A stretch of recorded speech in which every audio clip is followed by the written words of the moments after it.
Hello viewers, today we will learn two things. One is to make a drop-down menu in Excel, and two is to use vlookup, and we will combine these two to have some kind of a result, a classroom result of school, for example. So this is a table that we used last time in a video where I explained the if command. As you can see right here, we are going to use the same thing to create a statement for final outcome of a student, whether he or she passed or failed, right? So here we have slightly longer if command. So instead of using that, we could simply use pass or fail. So I'm going to modify it right here because that is not our purpose today. I will just write if marks are less than 40, then failed. If not, then passed. I'll just simply write that. Okay. And then I press enter. So Ashton passed, and I just scroll it down, and some are failed, some are passed. Okay. And then what we can do is we can go to this result statement right here. This I made already. So there is this hypothetical primary and secondary school, and they want to create this statement that says, okay, this is to inform that so and so has scored so and so marks in final exam and has passed or failed, right? So we could use the spreadsheet that we already have here, marks, and we could populate this, right? So we could simply go here, we could write Ashton, and we could take his marks from here, and we could write pass or fail, right? Here we go. So nice, right? But how many students do we have? We have just 7 students. Imagine if you are somebody who is taking care of all the students in the entire school of thousands of students. Wouldn't it be nice to automate this somehow, right? So first of all, what I want is I want this to be a drop-down menu, right? So, and I want these to be connected with this. So one of the things that I could do is to have a drop-down menu here, and I'll just simply delete this. What I have to do is I have to go to data validation right here, and I could say I need a list. And it should be a drop down, and the source of the list is right here. Okay, and I press enter, and then I can come here and then I can see this drop down menu. I click this, and now I can select Ashton from here or anyone else from here. So yeah, very simple, very nice, very simple. But as you can see, the numbers are not changing here. Numbers are the same.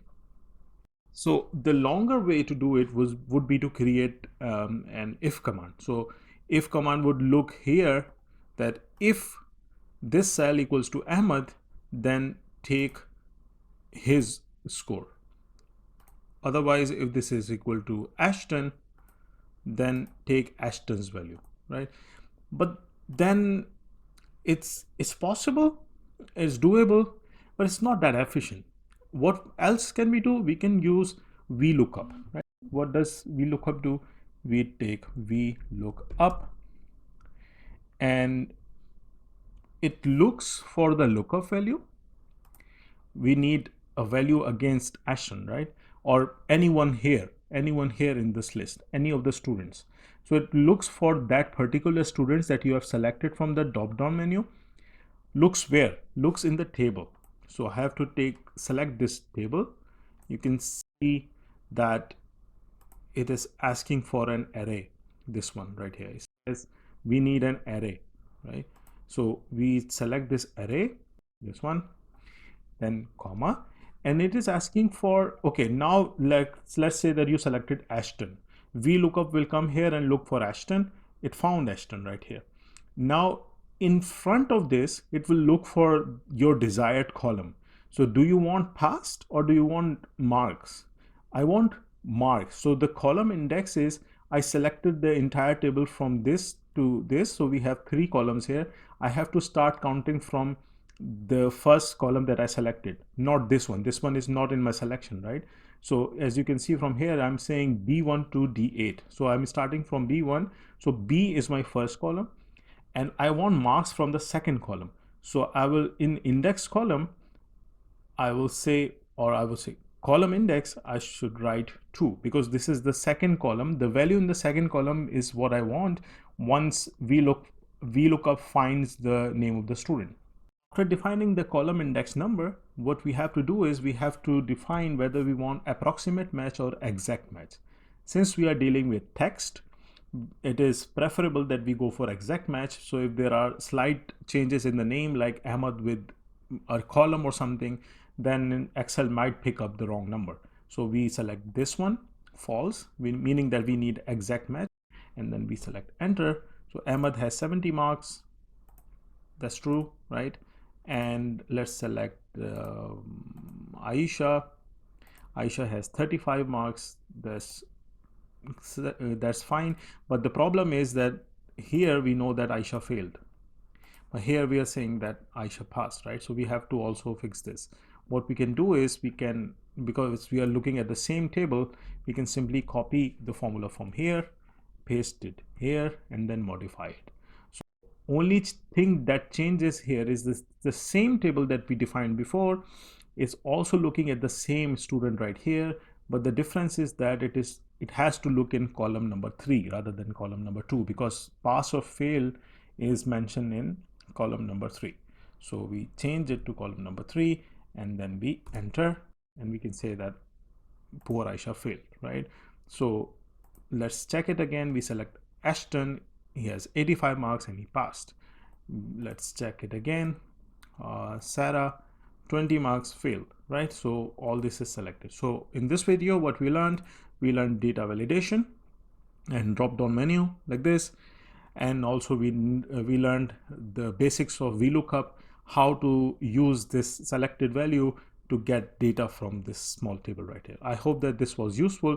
In the next video, what I will do is, for example, I'll show you right here. So we have selected this hard coded table from this point to this point.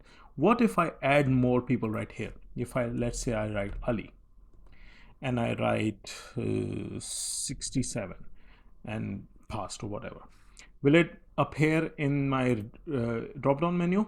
No, right? Because the data validation defines the range of the table from range of this selection from here to here, right? So it does not include Ali, which is included right now.